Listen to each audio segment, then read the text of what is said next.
Tonight we come to the book of Micah in our one book series.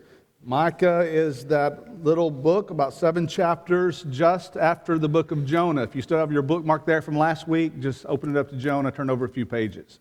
And there you'll find the book of Micah. Micah was a country prophet. We talked about Amos being a man who was a country prophet. Micah falls into that category. He was from a place called Morasheth. That was an area about 25 miles southwest of Jerusalem. It would be pretty close to what we would know as the modern-day Gaza Strip. He was an 8th century prophet and contemporary with Jonah, that prophesied, of course, to the city of Nineveh, 1790 or so BC. He was contemporary with Amos and Hosea, prophets sent primarily to the northern tribe, Israel. And then he was also contemporary with Isaiah, who prophesied to the southern kingdom. And that's a similarity that he shares with Micah. Micah and Isaiah both had a target audience of the people of Judah, the southern kingdom. That's about all they had in common, though. They're two very, very different men. We know much more, or so we think, about Isaiah. He's what you might call the city preacher. He was the city prophet. He is the one that knew people in high places, important places. But Micah, though contemporary, though preaching or prophesying, if you will, to the same people, he was the country guy. He was the country preacher. He was a man of the fields. Isaiah was in close contact with world affairs, you might say. He was the associate of kings, of princes, but Micah really took little interest in those things, in political things. Instead, he was more concerned with spiritual things. Not that Isaiah wasn't, but more concerned with moral things, maybe you might say at the grassroots level. Now, we don't know that much more about Micah than that, except one other thing that I would note with you, and that is he must have had some parents that really were good people and cared a lot for him and wanted to see him grow and be like the Lord, because his name, Micah, means one like Jehovah. That was the goal of his parents who gave him that name. Now, if you are like most people when it comes to the minor prophets in general, but maybe especially about the book of Micah, you might say, I don't know a whole lot about this book. And some of you, if you just had to pinpoint one thing you know about this book, it might be that verse you've read in chapter 6 and verse 8, where it says, "He has shown you, O man, what is good. And what does the Lord require of you? To do justly, to love mercy, and to walk humbly with your God." It's because of that verse, Micah 6 and verse 8, that Homer Haley once nicknamed Micah the prophet of the poor and the downtrodden. And in a few minutes, what I want to do is come back to that verse, since it's one that we're familiar with. And what I want to do in a few moments is I want to put shoes on that verse, so to speak, so that we'll not only just know it, but so we'll be able to leave here tonight and to be able to live these principles out in our life. But what I'd like to do first, though, is talk about the book in general. This is something I've tried to do, especially with the shorter books, to give you a concept of what the book itself is about, maybe a theme or a couple of words to associate with this book. And if we wanted to do that with the book of Micah, I think we might summarize this book with 2 words: judgment and hope. And I know we've used hope a lot in this series, especially with the minor prophets. It's a running theme. But judgment and hope. There are really 3 sections to the book of Micah, the way it would break down pretty easily for us if we wanted to outline these 3 sections. They begin in chapter 1 and verse 2, chapter 3 and verse 1, and chapter 6 and verse 1. And the first key word in every one of these sections or speeches or sermons is the word "hear." A powerful word to begin a sermon. Hear. And that is how Micah begins these 3 sections. He wants the people to listen, to hear the word of the Lord. Now, although Micah was this country preacher, this country prophet, he had an effective delivery style. And you might say he was a lot like a high-paid prosecutor in that he brought charges against the people of God, and he laid bare, he gave proof to what he was talking about. He really knew how to communicate, how to speak, and you can see that all throughout the book. Now, in each of these sections or these sermons, there will always be those two concepts that I think describe this book: judgment and then hope. And so let me briefly walk you through these three sermons. We're not going to read a whole lot. We're not going to give put a lot of meat on the bone, so to speak. But here are the three main sections of the book of Micah. Sermon number 1 would be in chapters 1 and 2. And the sermon itself is delivered to Israel, which is called Samaria, the latter part of verse 1, and also to Judah. And if you look in verse 2, he is speaking to all of Israel when he says, "Hear, all you people." He is speaking to everyone. This is a sermon to the northern kingdom and to the southern kingdom. Now, often prophets would specifically prophesy to just one group. Sometimes they might prophesy to both. Sometimes one might prophesy some to one and more to others, and that's kind of the case here. Micah was talking to the northern kingdom, but his real target audience, because he's from there, would have been the southern kingdom and, of course, to Judah. And you can see the judgment or the charge that is brought against all of the people in the northern kingdom, the southern kingdom, that is given in chapter 1, beginning in verse 2, all the way through chapter 2 and verse 11. So a pretty long reading of the indictment or the charge or the judgment to what is the problem. But in each of these, I told you there's the judgment, but also there's the hope. And in the latter part of this first sermon in chapter 2, verses 12 and 13, I want you to notice, here is the hope. He says, "I will surely assemble all of you, O Jacob. I will surely gather the remnant of Israel. I will put them together like the sheep of the fold, like a flock in the midst of their pasture. They shall make a loud noise because of so many people. The one who breaks open will come before them. They will break out. They'll pass through the gate and go out by it. Their king will pass before them with the Lord at their head."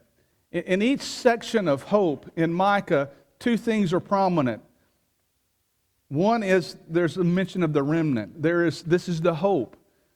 While some of the people would falter, while they would fail, God always intended to bring a remnant.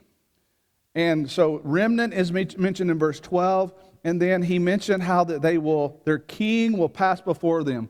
There's a remnant because there's a redeemer. In each one of these sections, you'll see that. And here in this first section, in this first sermon, verses 12 and 13, you see the remnant, you see the redeemer. Here is the hope. Second sermon number 2, begins in chapter 3, and it goes all the way through chapter 5. And this sermon is given especially to the civil and the religious leaders of the day. So he starts out by saying, okay, northern kingdom, southern kingdom, I'm speaking to you. And now he gets more specific in second sermon by speaking to the civil and to the religious leaders. The charge or the judgment against them is in all of chapter 3 and in part of chapter 5. And then in chapter 4, there's this hope. So again, the judgment and the hope. And I'd like to do something with you in chapter 4, if you'll turn over there. I'd like for us to read the first 3 verses. And as we're reading these, you're going to probably say, that sounds familiar. Listen to these words of hope. Micah chapter 4, beginning in verse 1. "Now it shall come to pass in the latter days that the mountain of the Lord's house shall be established on the top of the mountains and shall be exalted above the hills. And the peoples shall flow to it. Many nations shall come and say, Come and let us go up to the mountain of the Lord, to the house of the God of Jacob. He will teach us his ways, and we shall walk in his paths. For out of Zion the law shall go forth, and the word of the Lord from Jerusalem. He shall judge between many peoples and rebuke strong nations afar off. They shall beat their swords with into plowshares and their spears into pruning hooks. Now, if you say, yeah, I remember reading something like that, but I didn't think it was in Micah, you may be right in that you probably remember this from that other prophet that prophesied, the city prophet, Isaiah. You probably know that is Isaiah chapter 2, verses 2 through 4. And this is one of those prominent prophecies in the Old Testament that points us toward the remnant and the Redeemer. And here we read these beautiful words. We could spend a lot of time right here, but time will not allow for us to do so. But I want you to see here in these words from Micah chapter 4 that are recorded also in Isaiah chapter 2, 2 through 4, that it's about God and about His people. It's about Him bringing them into a place. It's about Him giving them His word. And this is the hope. This is the promise that we have from the Old Testament that we see fulfilled in the New Testament, in the Lord's church, in the New Testament. Oh, and before we leave, look at verse number 5. And note that verse 5 says, For all people walk each in the name of his God, but we will walk in the name of the Lord our God. Here's the concept of Redeemer again. And then down in verse 7, there is the word remnant. I will make the lame a remnant and the outcast a strong nation. So once again, in the hope, there is the remnant and the Redeemer. And then the chapter, the third sermon, and that is between chapters 6 and 7, the last couple of chapters of the book. And here, once again, the prophet becomes more general. If you'll look in chapter 6 and verse 2, you'll see that he is speaking to the people when he says, For the Lord has a complaint against his people. This is Micah chapter 6 and verse 2. And if you want to know what this complaint is, the charge itself is going to be against the people, but then you're going to have in chapter 7 a lament. It's like this interlude, if you will, between the charge and the hope, or the judgment and the hope that's always present. There is this lament in a good part of chapter 7. And so it's here in chapter 6, though, that you find this verse that we know so well. So what I want to do now, after we've looked at these three sermons and kind of broken them down, I want to go back to Micah chapter 6 and verse 8 as we close here for just a few moments. Again, Micah chapter 6 and verse 2 says, The Lord has a complaint against his people. What is the complaint that God has against his people, and how does that fit into what he tells them is obvious that they should be doing in Micah chapter 6 and verse 8? Well, let's talk about that for just a moment. If you'll begin reading with me in verse 3 down through verse 7, this is the complaint. This is the problem that God had with his people. O my people, what have I done to you?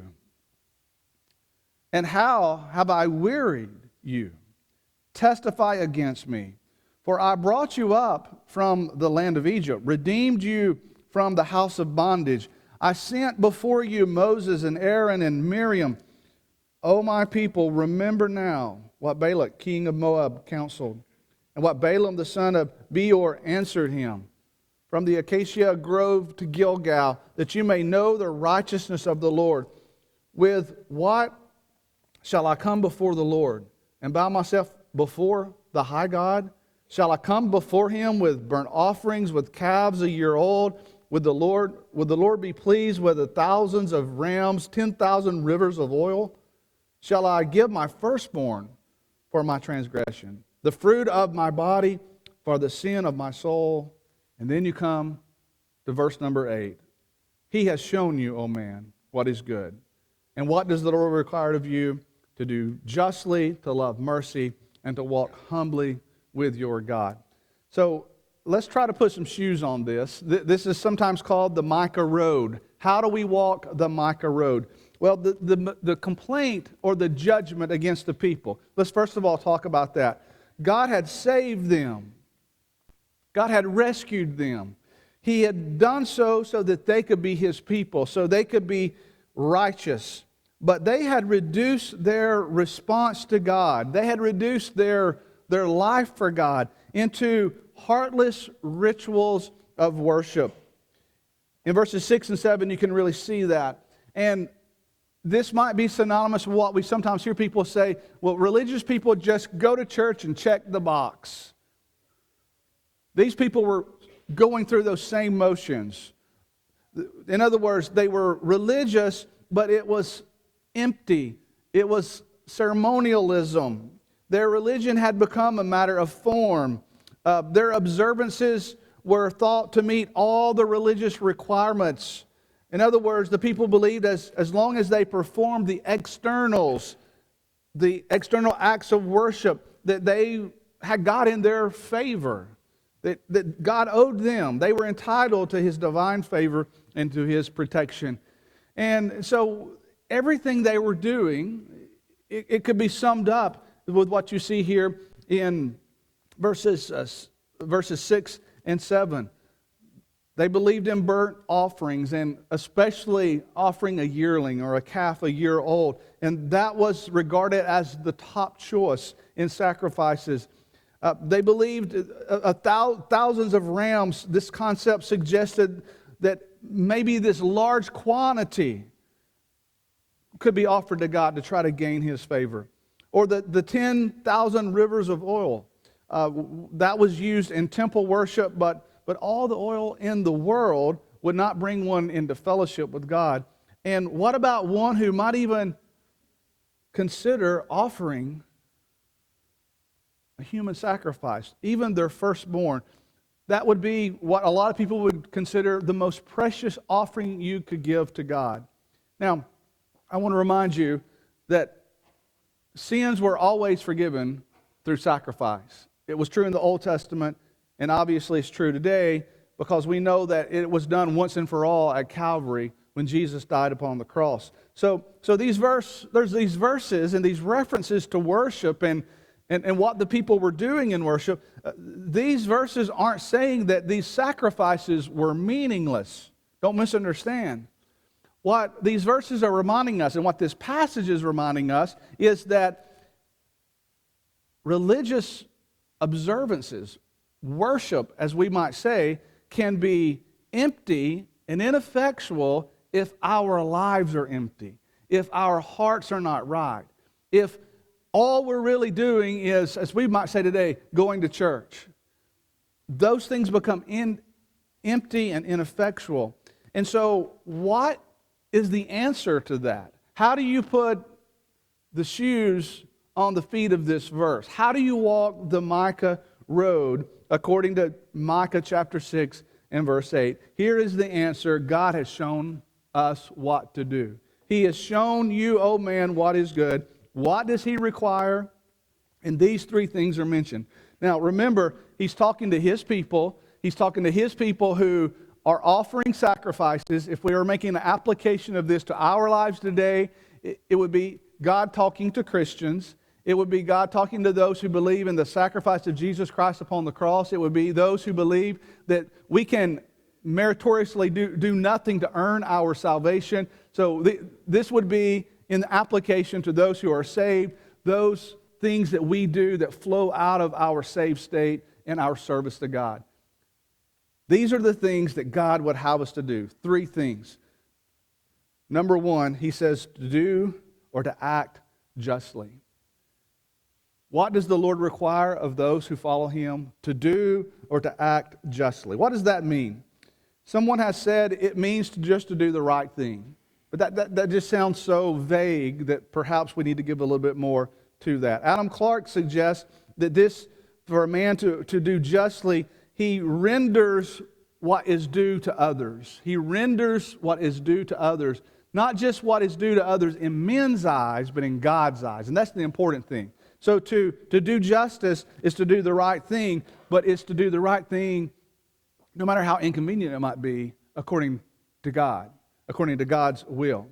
And so whatever that might mean, according to the Word of God, that is to do justly. If you're struggling with that, sometimes you don't know if you're doing the right thing or not. You might could ask this. Matthew 7 and verse 12, whatever you desire for men to do to you, do also to them. Some people might say that's the right thing, or that's the just thing.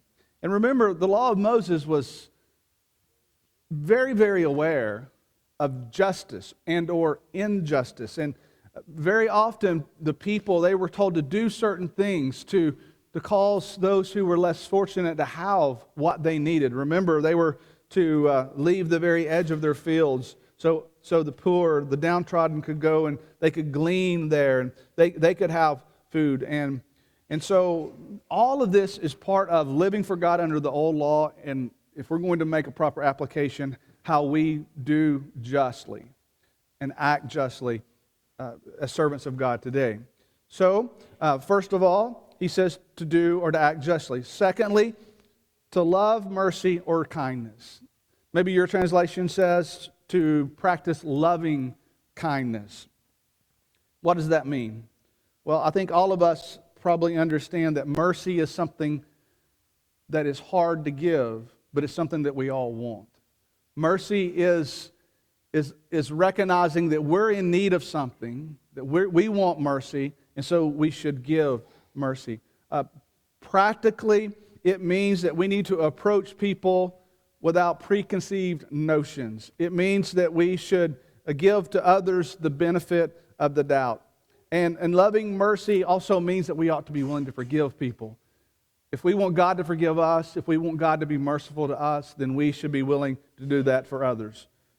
To act justly, to love mercy, and then to walk humbly. You know, the Jewish faith is said to be the first of the major religions to think of God as a person. Now, maybe that strikes you as strange because, you know, we're familiar with Judaism and how it was to grow up and to give us Christianity.